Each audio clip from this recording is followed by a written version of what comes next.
2015 sees the complete redesign of the very popular GLK. It has a new name, it now goes by the GLC, it has a completely redesigned look, completely new engines, but does it have a completely new drive?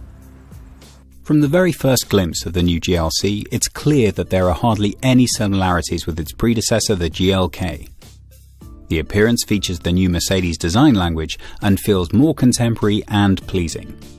The three-dimensional grille with double blade and centrally located Mercedes star and the headlights, which are available in all LED technology, underline the new face of the Mercedes SUV.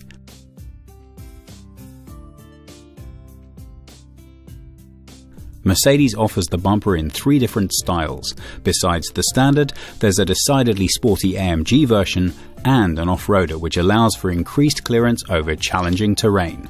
Compared to the GLK, the wheelbase of the GLC has grown by about 12 centimeters, giving the car's design more room to develop. The windows gently slope away from the commanding front, giving the car a very dynamic appearance. The character at the rear of the vehicle is determined by well-shaped shoulders and a very precise horizontal connection between the split LED taillights. The dynamic appearance of the car is reinforced by the drive. Our GLC is fast to drive and easily hides imperfections in the road, especially while driving on the highway. This SUV has real cruising quality. The slightly elevated seating position, the low noise level, and good road holding make for a very relaxing test driving experience. But even at speed, you always feel in safe hands. There's almost no unwanted movement anywhere, and even with a sportier driving style, you hardly notice that you're not sitting in a limousine. One reason for this is the new optional multi-chamber air suspension, air body control, and advanced driving dynamics program, Dynamic Select, all of which are featured in our test car. The new engines of the GLC promise a reduction in consumption of up to 19% compared to its predecessor, and this while producing more power. At launch, the GLC will have three different available engines, 2 diesels and 1 petrol, ranging in power from between 170 to 211 brake horsepower. This December sees the launch of the 350e, the plug-in hybrid version of the GLC. Next year we'll see more engines added to the lineup, including 6-cylinder versions. The petrol engine should be satisfied with between 6.5 to 7.1 litres of consumption, while the diesels promise from 5 to 5.5 litres. A real plus point for the drives is that the automatic 9G-tronic now comes as standard, transmitting power and ensuring a good balance between dynamics and comfort.